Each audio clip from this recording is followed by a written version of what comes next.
Continuamos o nosso estudo de pontuação no período composto. E agora vamos para aquilo que parece ser mais fácil, que é a pontuação nas orações adjetivas. Lembra? Vamos lá, olha aí comigo na sua tela, orações subordinadas adjetivas. Lembra que elas podem ser explicativas ou restritivas. Muito bem, restritivas. E aí a gente vai lembrar que a diferença é a pontuação e o sentido. Aqui eu digo assim, o IDH, que avalia renda, longevidade e educação, varia de 0 a 1. A oração principal é o IDH varia de 0 a 1. Oração principal. Que avalia renda, longevidade e educação, esse que é um pronome relativo, certo? Posso substituir pelo o qual. O IDH, o qual avalia renda, longevidade e educação. Para a gente saber se esse que é relativo, a gente faz isso, né? Quase sempre funciona. Bom, então se esse que é pronome relativo,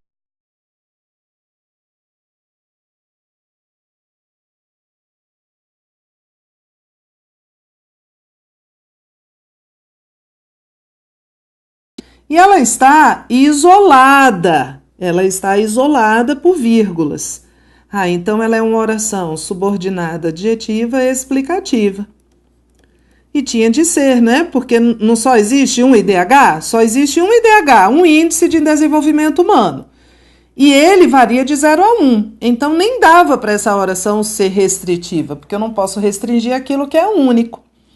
Então, olha, a oração principal começou aqui com o sujeito, veio para cá com o verbo. Você está vendo que eu tenho duas vírgulas.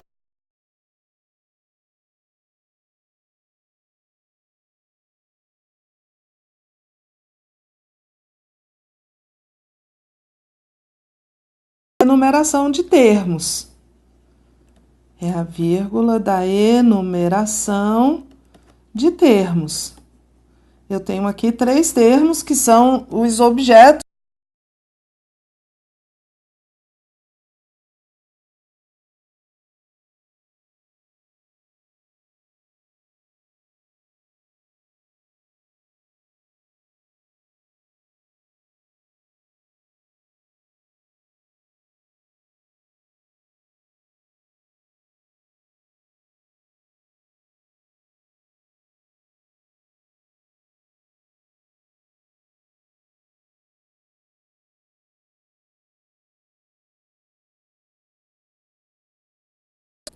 Vírgulas.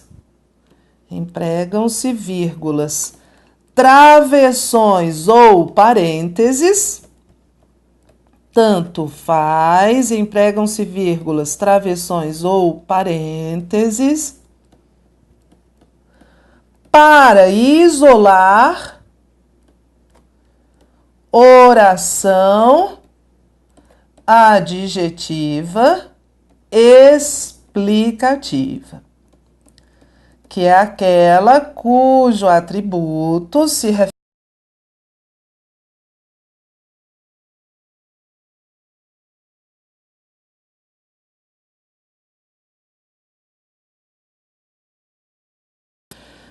muito ruim, né? Os índices que estabelece são estabelecidos, mas vamos lá, é o que temos, que está lá no jornal. Aqui eu tenho a oração principal. Os índices são estabelecidos pelo governo. Essa é a oração principal. Que estabelecem, os quais estabelecem. Este que, então, é pronome relativo. Então, que estabelecem o valor do petróleo é uma oração subordinada adjetiva. Eu estou dando um atributo dos índices, esse que é um pronome relativo, só que ela não está isolada por vírgula, então ela é restritiva. E ela é restritiva porque não são todos os índices, que estabelecem o valor do petróleo? Não, só parte dos índices.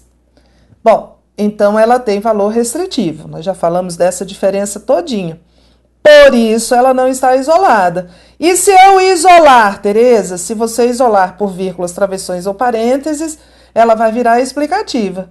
O que acontece? Muda o sentido. Então, quando o examinador fala em pontuação com mudança de sentido, principalmente no contexto do período composto, envolvendo orações, quando o examinador fala, tira a vírgula, muda o sentido, ou põe a vírgula, muda o sentido, a gente vai atrás das orações adjetivas, porque elas são as mais suscetíveis, as mais vulneráveis a mudanças de sentido. Lá nas orações adverbiais, o problema é da gramática, que diz tem de ter vírgula. Aqui o problema é da semântica. Então, se eu tirar, a gramática diz, para mim tanto faz. E a semântica, que é o estudo do sentido, dá um grito, diz qual é que tanto faz, não pode, vai mudar o sentido. E aí, Tereza, eu marco o quê? Fica de olho no que o seu examinador disser. Vamos ver como é que se cobra? Vamos lá, vamos fazer aqui as questões. Quando recebiam o aviso de incêndio, os praças saíam puxando o corrico, que tinha de 6 a 8 mangueiras pela via pública e procuravam debelar o fogo. Seriam mantidos a correção e o sentido, caso os parênteses fossem substituídos por vírgula. Vamos ver? Esse que não é o qual? Os praças saíam puxando o corrico. Que tinha, o qual tinha. Ok. Então este que é um pronome relativo. Então esta oração é uma oração subordinada adjetiva explicativa. Posso substituir os travessões por os parênteses, por vírgulas ou por travessões. Certo. Tereza, tá sempre certo, né? Não é assim sempre certo. Porque você imagine que ele tivesse me dado um travessão, né? Ou um parênteses, um par de parênteses, e depois, não é o caso aqui dessa frase, mas imagine que depois de o parênteses fechar, houvesse uma vírgula. E aí eu não poderia substituir por vírgula, porque ia ficar 2 vírgulas seguidas, isso não existe. Então, olha só, em regra, a gente vai poder substituir, mas olhem o contexto para ver se não acontece isso, certo? 2. O trabalho consistia em pegar barras de metal que vinham deslizando de cima da máquina, as quais vinham deslizando. Este que é pronome relativo. Logo, esta oração é uma oração subordinada adjetiva. Sem estar precedida de vírgula, ela é uma oração subordinada adjetiva restritiva. Se eu puser uma vírgula aqui, esta oração continua a ser adjetiva, só que ela passa a ser explicativa. O que vai mudar a inserção desta vírgula? O sentido. Sentido alterado, gramática mantida, correção mantida. Vamos ver o que o examinador diz? O examinador diz: o sentido original do texto seria mantido caso fosse inserida vírgula imediatamente antes do pronome que. O sentido original seria mantido. Não. Se ele tivesse dito a correção seria mantida, sim, estaria certo, mas o sentido não seria. 3. A exclusão da vírgula altera o sentido na frase. Certamente, imagem não é sonho porque requer muito trabalho da nossa imaginação. Não altera o sentido. Isso aqui é um adjunto adverbial que está anteposto. Ele é uma palavra só, nem altera o sentido, nem altera a correção.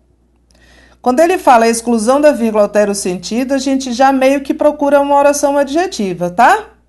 B. As imagens mais ricas do passado estão nos artistas, que são mais imaginosos, os quais são mais imaginosos.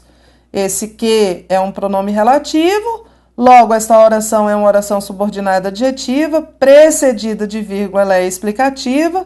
Se eu retirar a vírgula, ela passa a ser restritiva, o sentido muda, né? E aí ele está pedindo, já é esta aqui a resposta. Na B, quando alguém se põe a recordar, os fatos presentes adulteram o passado. Não vai mudar o sentido, vai provocar incorreção gramatical. Isso aqui é uma oração subordinada adverbial temporal e ela está anteposta à principal, eu preciso da vírgula. Mas ele pediu o sentido. Num tempo difícil como o nosso, muitas imagens do passado são ainda mais gratas. Novamente aqui, se eu suprimir, isso aqui é um adjunto adverbial de tempo, grande, não é? E aí eu preciso da vírgula para manter a correção gramatical. Se eu suprimir a vírgula, quem vai dar um grito dizendo que mudou é a correção gramatical, mas o sentido continua o mesmo. E na E, não convém rememorar muito se querermos atentar para as forças do presente. Esse aqui, se queremos atentar, se queremos. Essa vírgula aqui é facultativa, porque esta oração é principal. A segunda, se queremos, é uma oração subordinada adverbial condicional. Está na ordem direta, vírgula é facultativa. Nem muda a correção, nem muda o sentido. A alternativa nossa correta era B. Questão 4. Mantendo-se a correção, a supressão da vírgula altera o sentido do segmento que está em. Então, olha só, ele quer duas coisas. Ele quer a correção mantida e o sentido alterado. Nós vamos abrir aqui duas colunas para cada uma dessas alternativas, tá? Então, vamos lá. Evidentemente, isso não significa que o poeta não faça coisa nenhuma. Esta vírgula aqui é facultativa. Evidentemente, é uma adjunta adverbial que está anteposto, mas ele é curto, ele é uma palavra só. Então, a correção mantida, certo? E o sentido mantido também. E ele quer a correção mantida e o sentido alterado. Então, não pode ser essa. B. Se eu quiser escrever um ensaio, basta que me aplique. Se eu quiser, é a condição. Oração subordinada adverbial condicional. Basta, isso aqui é a oração principal. Há uma outra oração já mais para adiante. Esta vírgula, a correção, se eu tirar, estará mantida? Não. A correção estará prejudicada. Essa vírgula é obrigatória. O sentido estará mantido, porque o sentido aqui, nas orações adverbiais, não depende da vírgula. Depende, na verdade, da conjunção. Esbanjar o tempo do poeta, vírgula, que navega ao sabor do poema. O qual navega ao sabor do poema. Então, esse que é um pronome relativo, então esta oração é subordinada adjetiva, explicativa, olha a vírgula. Se eu retirar, vira restritivo. O que ocorre com o sentido? Prejudicado, sempre. E o que ocorre com a correção? Está mantida. O problema da vírgula nas orações adjetivas é muito o sentido, não a correção. Então, é esta aqui nossa resposta. Olha D. Numa época em que tempo é dinheiro, a poesia se compraz. Esta vírgula isola esta longa expressão aqui de natureza adverbial. O que a correção vai dizer se eu tirar? A correção vai estar prejudicada. E o sentido? Mantido. E na E, paradoxalmente, a revolução cibernética de hoje, paradoxalmente é uma adjunta adverbial, mas é uma palavra só. Essa vírgula não é obrigatória. Se eu retirar, a correção está mantida. E o sentido também está mantido.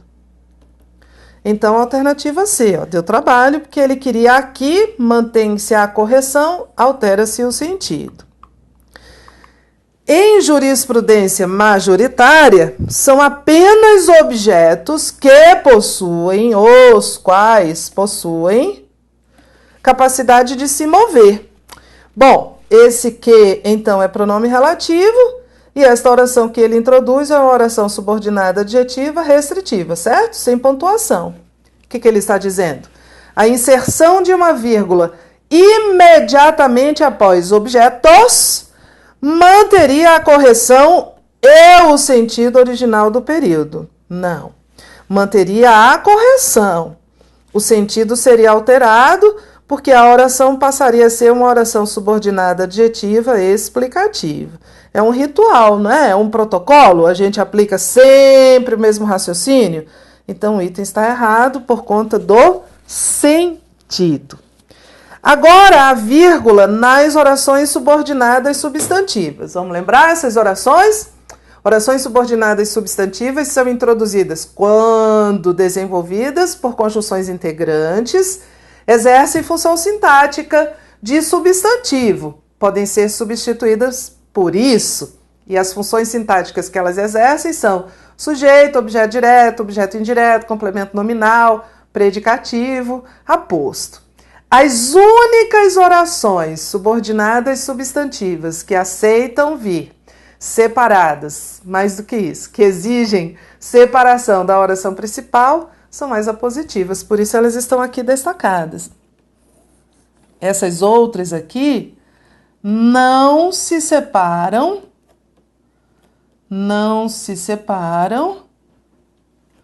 da oração principal. Nunca, né? Mas as apositivas se separam. São as únicas orações substantivas que se separam. Olha o exemplo. 3 exemplos. O presidente reuniu os ministros e fez um pedido. Isso, né? Que o apoiassem. Esta oração aqui explica qual foi o pedido que ele fez. Então, é uma oração porque tem verbo, subordinada porque depende de outra, substantiva porque eu estou nomeando o pedido, eu não estou qualificando, não é uma característica. Pode ser substituída por isso. Apositiva. E por isso, os 2 pontos. Podiam ser vírgulas, tá? Podiam ser vírgulas. Prestou atenção no que eu falei? Podiam ser vírgulas, não, né? Podia ser uma vírgula aqui, sem problema. As orações apositivas são separadas da oração principal. Podem ser 2 pontos, pode ser uma vírgula. Só lhe peço isto: honre o seu compromisso. Olha, isso aqui é uma oração. Só lhe peço isso, né? A gente vai substituir e vai ficar esquisito isso, mas é uma oração apositiva. Olha os 2 pontos. E aqui eu pus uma vírgula. Peço uma coisa, que vocês estudem. Então, peço uma coisa que vocês estudem, é uma oração subordinada substantiva apositiva.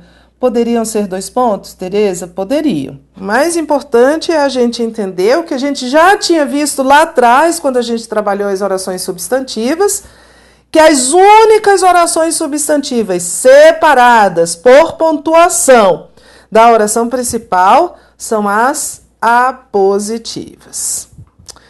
Vamos trabalhar outras situações de vírgula e outros pontos, né? Outros sinais de pontuação. Vírgula na elipse do verbo. Você lembra o que é uma elipse? A elipse é a supressão, a retirada, a omissão. Veja aqui a frase. Tens amor, eu medo. Tens amor, eu tenho medo. Seria. Mas aí, o poeta, isso é um verso de um poema, disse: não quero repetir não. Vou tirar esse verbo aqui. Bom, então eu vou ter que colocar uma vírgula, né? Para indicar a elipse do verbo. E aí, já que são 2 orações coordenadas assindéticas, e eu usei uma vírgula aqui dentro da segunda, para indicar a elipse do verbo, eu vou separá-las por ponto e vírgula, que fica melhor, né? Fica melhor, podia ser uma vírgula também, tá? Então, a regra é: emprega-se vírgula para indicar a elipse do verbo. Tereza, isso não é um zeugma? Também, olha só, zeugma é uma elipse de termo anteriormente mencionado.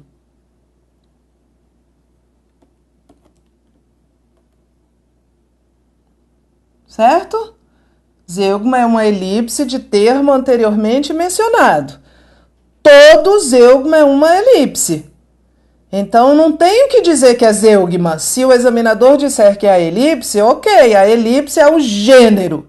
A elipse é a supressão de um termo. Como este termo aqui, que era o verbo ter, já tinha aparecido antes, essa elipse também pode ser chamada de zeugma, porque zeugma é elipse de um termo que já apareceu.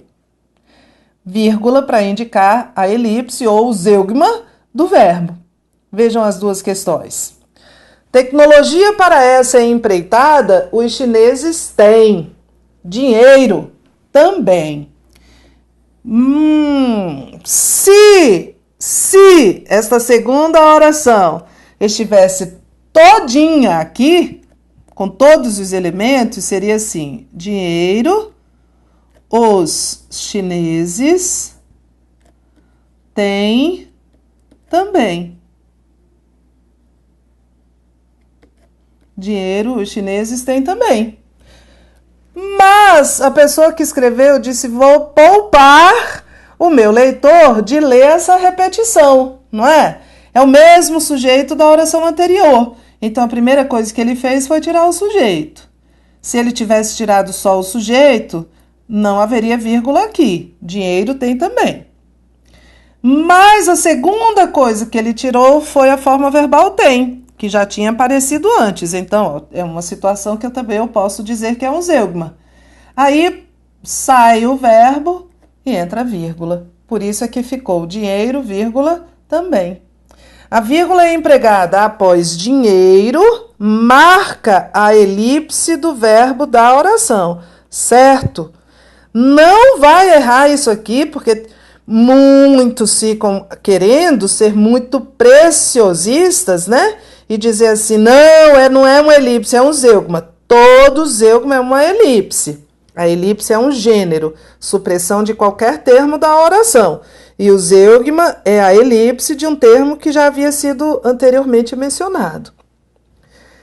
Questão 2. Nesse período surgiu a chamada Lei do Talião, do latim lex talionis. Lex significando lei e talionis significando tal qual ou igual.